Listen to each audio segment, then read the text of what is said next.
The Zhou dynasty was the third slave-based dynasty in Chinese history, following the Shang dynasty. It was established by King Wu of Zhou in 1046 BC, with its capital at Haojing. The Zhou dynasty lasted for a total of 790 years, with 32 generations and 37 kings. It succeeded the Xia and Shang dynasties and was one of the peak dynasties of the ancient slave society. Historically, the Zhou dynasty is divided into two periods, Western Zhou and Eastern Zhou. The Eastern Zhou period is further divided into the Spring and Autumn period and the Warring States period, with the division of three families marking the transition. Around 1046 BC. Dissatisfied with the brutal rule of King Zhou of the Shang dynasty, King Wu of Zhou led a coalition of vassal states to attack King Zhou of Shang. In the Battle of Muzhe, the Shang army was defeated, and King Zhou fled to Lutai, and died by self-immolation, marking the fall of the Shang dynasty. Afterward, King Wu of Zhou established the Zhou dynasty with the capital at Haojing. Following the establishment of the Zhou dynasty, King Wu began rewarding merit and granting titles to the vassal states. According to records, King Wu granted more than 70 vassal states and distributed the land of the Zhou dynasty to the royal family. Furthermore, descendants of previous dynasties were also granted territories by King Wu, such as the son of King Zhou of Shang, Wu Geng, who was given the state of Zhou. He also appointed 3 supervisors to monitor Wu Geng's actions. These vassals were required to regularly pay tribute to the court and also bore the heavy responsibility of defending the court and securing the borders. Around 1043 BC, King Wu of Zhou passed away, and his 13-year-old son succeeded him as King Cheng of Zhou. The Duke of Zhou, concerned that the young King Cheng could not govern the state, assumed the role of regent and temporarily took over the administration of the state, becoming the Duke of Zhou as regent. In 1041 BC, the Duke of Zhou's regency caused dissatisfaction among some of the vassals, and the 3 supervisors suspected the Duke of Zhou of plotting to seize the throne, spreading rumors and causing unrest. This led to a rebellion, and Wu Geng, the son of King Zhou of Shang, saw it as a great opportunity to restore the Shang dynasty, joining the rebellion led by the 3 supervisors. This event is known as the Rebellion of the 3 Supervisors. Later, with the consent of King Cheng, the Duke of Zhou sent generals to fight. After 3 years of warfare, the rebellion was suppressed. Wu Geng and Guan Shuxing were killed in the conflict, while Kai Shudu was exiled or reduced to a commoner, after the rebellion was suppressed. In order to maintain the emperor's authority, the Duke of Zhou began to establish rituals and music, and carried out a second distribution of fiefs, an event known as the Great Feudal Distribution of the Duke of Zhou. 7 years later, the Duke of Zhou held a coming-of-age ceremony for King Cheng of Zhou, believing that King Cheng was now capable of handling state affairs. Therefore, he handed over power to King Cheng and retired to a secondary position, becoming a regent. In 1021 BC, King Cheng of Zhou passed away, and his son, King Kangs of Zhou, ascended the throne. During the reigns of King Cheng and King Kangs, the Zhou dynasty's power was consolidated, and the country was at peace, a period known as the rule of Cheng and Kang.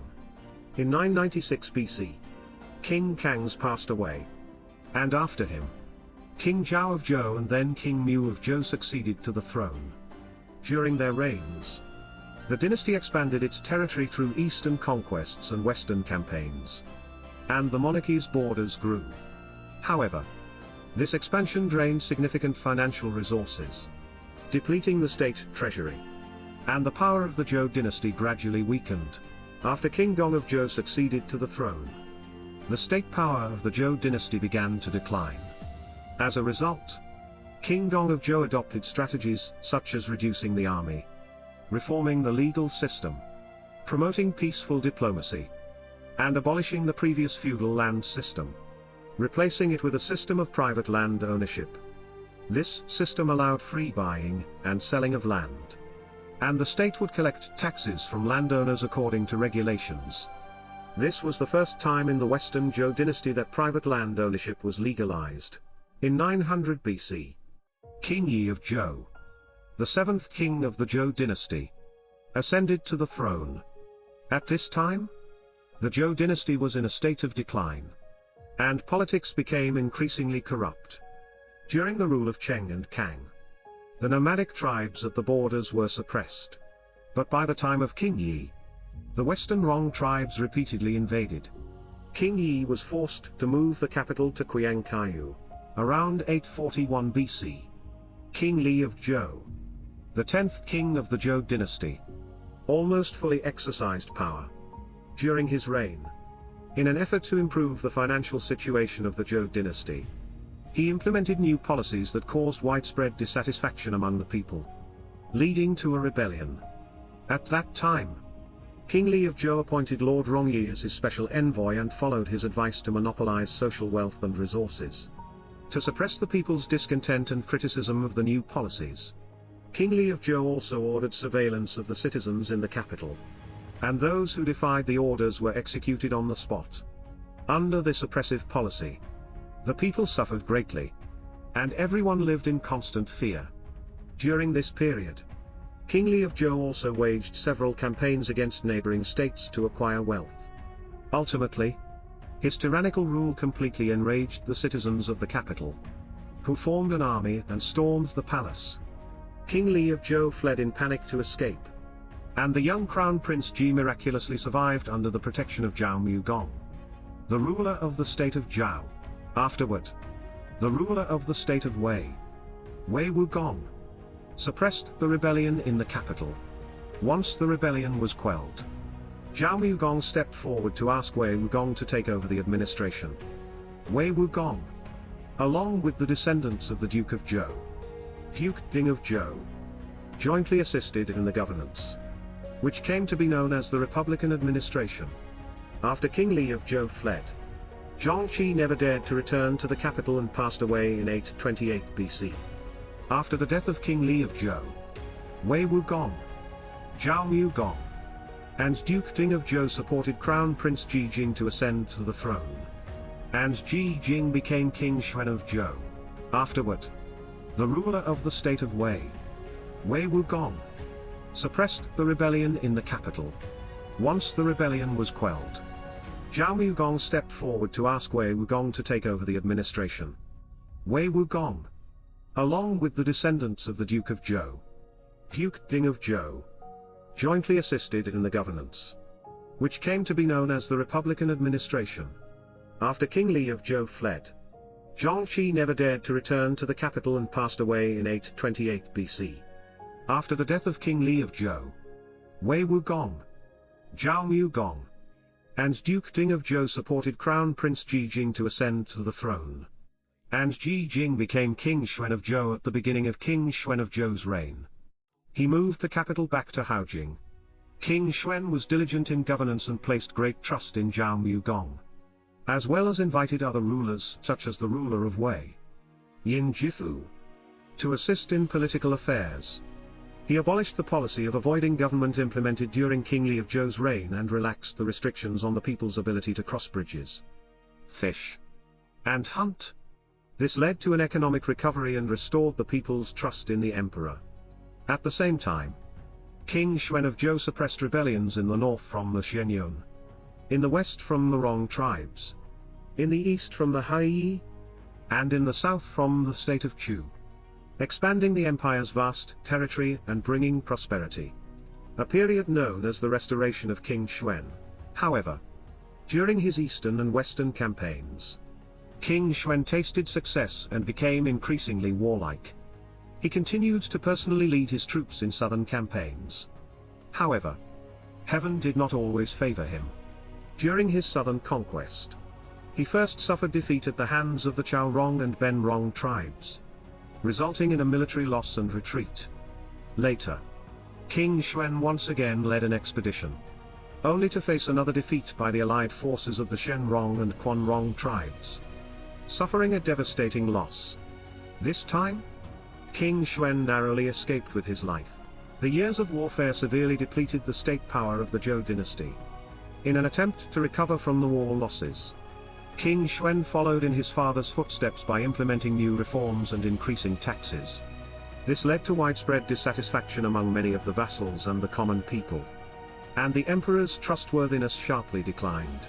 At the same time, in the issue of succession in the state of Lu, King Xuan of Zhou intervened arbitrarily, demanding that the then ruler of Lu, Duke Wu of Lu, depose his eldest son, Li Yu. This decision, which was unreasonable, sparked widespread criticism both within the court and outside. However, King Xuan of Zhou persisted in his decision. After Duke Wu of Lu passed away, King Xuan forcibly installed Duke Wu's second son as the ruler of Lu, naming him Duke Yi of Lu. This disregard for proper protocol deeply angered the people of Lu. Particularly, Duke Wu's grandson, Bo Wu, took advantage of the situation to kill Duke Yi of Lu and claimed the throne under the pretext of succession. When King Xuan of Zhou learned of this, he was extremely angry and led an army to attack Lu, killing Bo Wu and installing Duke Yi's younger brother as Duke Xiao of Lu. The emperor himself led the violation of rituals and laws, which caused the hearts of both the vassals and the people to grow cold. After that, it became very difficult for King Xuan of Zhou to regain the trust and submission of the people and the vassals. And internal conflicts intensified. The situation that King Xuan had worked so hard to build was thus destroyed by his own hands. Subsequently, the power of the Zhou dynasty continued to decline, while external forces grew stronger. In 781 BC, the son of King Xuan of Zhou, Gongsheng, ascended the throne, becoming King Yu of Zhou.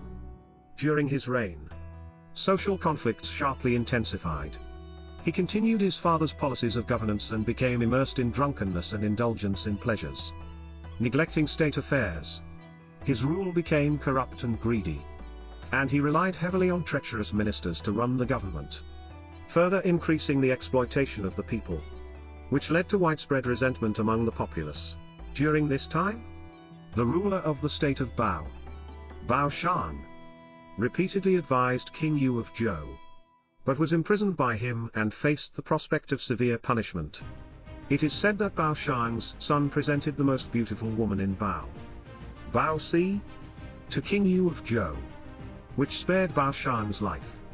King Yu of Zhou immediately became infatuated with Bao Si, and from then on, he became obsessed with her beauty. Later, Bao Si gave birth to a son for King Yu, named Bo Fu. King Yu of Zhou was overjoyed and deposed his queen and crown prince Jing, replacing them with Bao Si as the queen and Bo Fu as the crown prince. The people and vassals were astounded upon hearing this news and began to gossip. This decision angered the father of Jing to an extreme, leading to discord between the states of Shen and Bao, resulting in multiple conflicts. Moreover, in order to win Bao Si's smile, King Yu of Zhou staged numerous beacon fires summoning vassals. Initially, the vassals from neighboring regions believed the capital was in trouble and rushed to offer military aid. However, after repeated failed attempts and being deceived, the vassals became extremely angry and no longer trusted King Yu of Zhou. As a result, although King Yu of Zhou was able to see Bao Si's smile, this also hastened his demise. In 771 BC, the Marquis of Shen allied with the state of Tseng, and Xuanrong attacked King Yu of Zhou. Xuanrong even surrounded the capital, blocking all exits.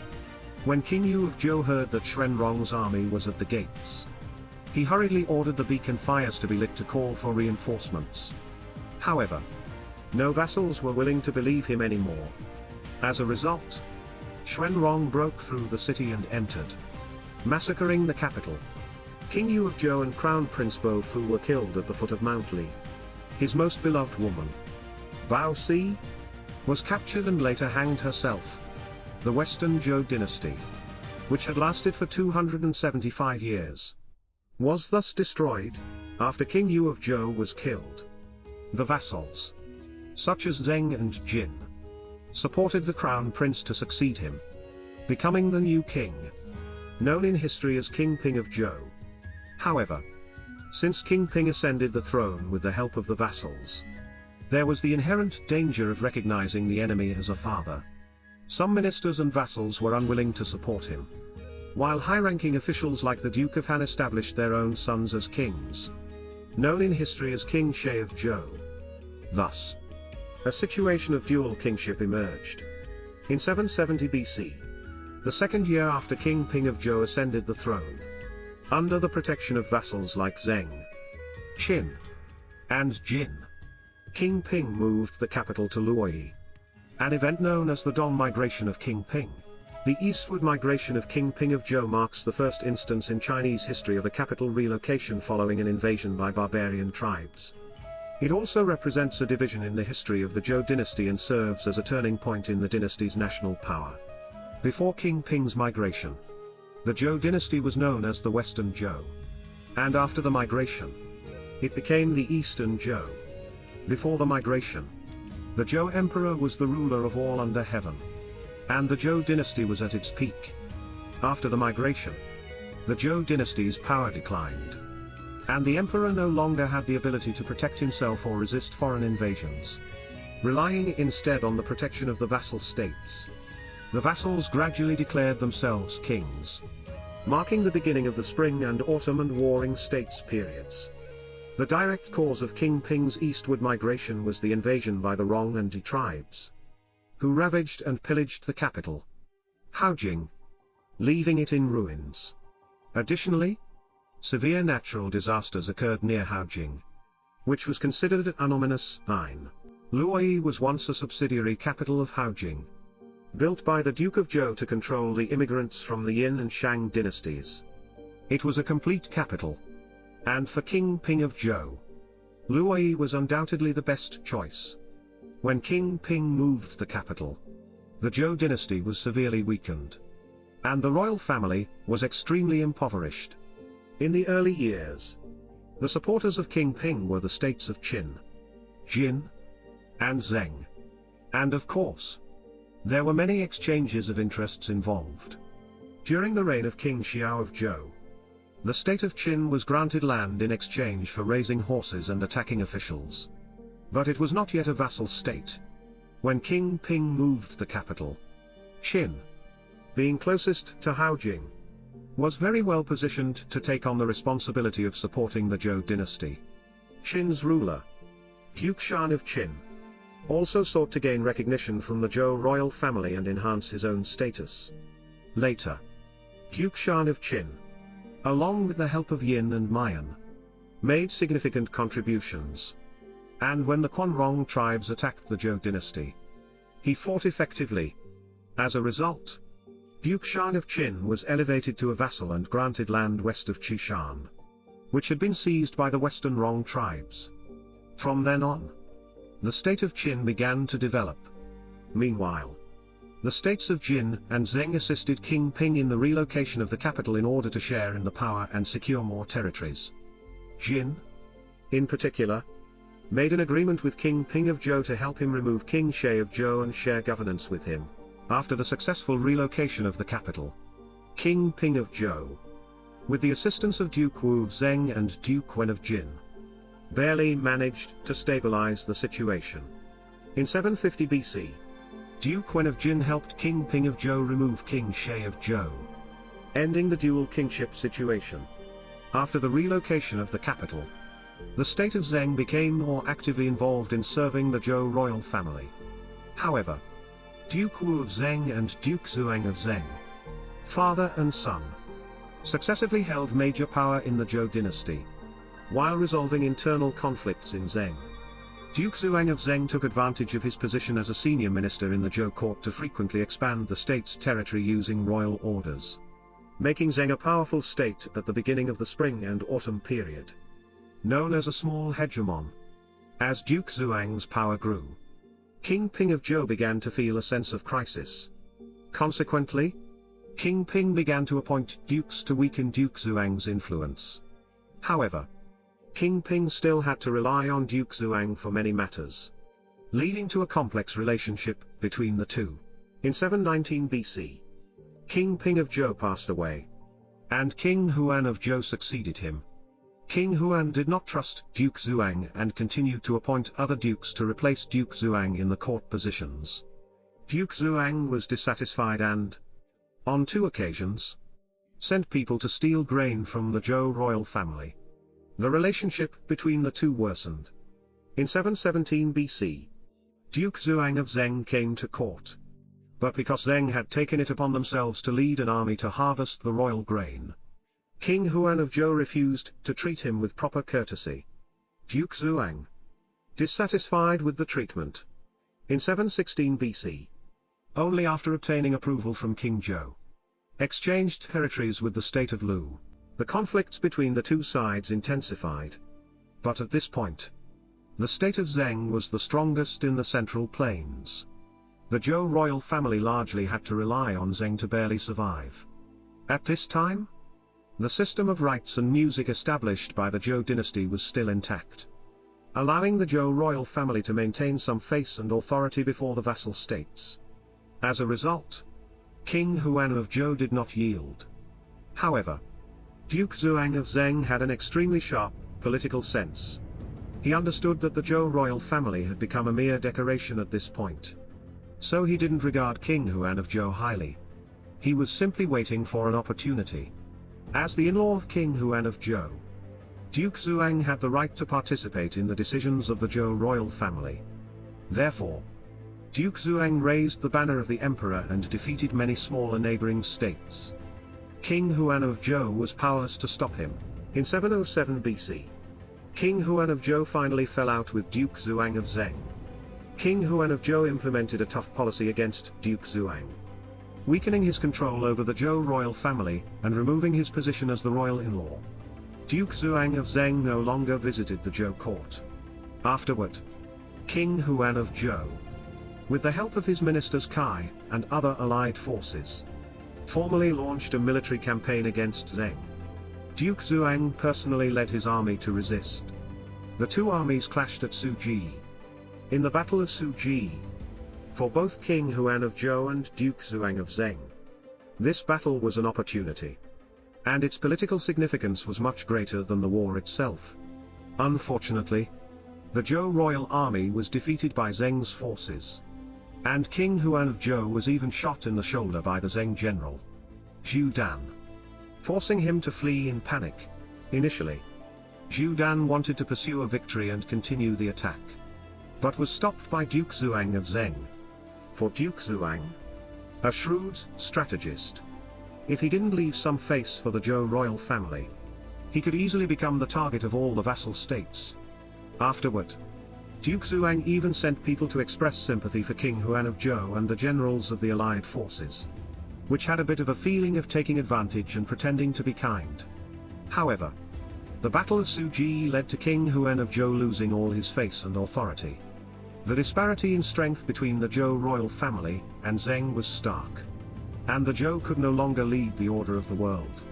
The system of rites and music established by the Zhou dynasty began to collapse. Through the Battle of Suji, the vassal states also realized that the Zhou royal family had declined and was merely holding on to the empty title of Lord of the World. As long as their own strength was strong enough, they could completely disregard the emperor. In the political game between King Huan of Zhou and Duke Xuang of Zheng, it was clear that Duke Xuang's political tactics were far more sophisticated. As Zheng's power grew and with the contributions he had made to the Zhou royal family, Duke Xuang became dissatisfied with the current political situation. Through his understanding of the Zhou royal family, he exchanged hostages with the Zhou, seized their grain, refused to attend court, and used a series of methods to test King Huan's limits.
36 monarchs were killed by Chen, Xia, or other legitimate states.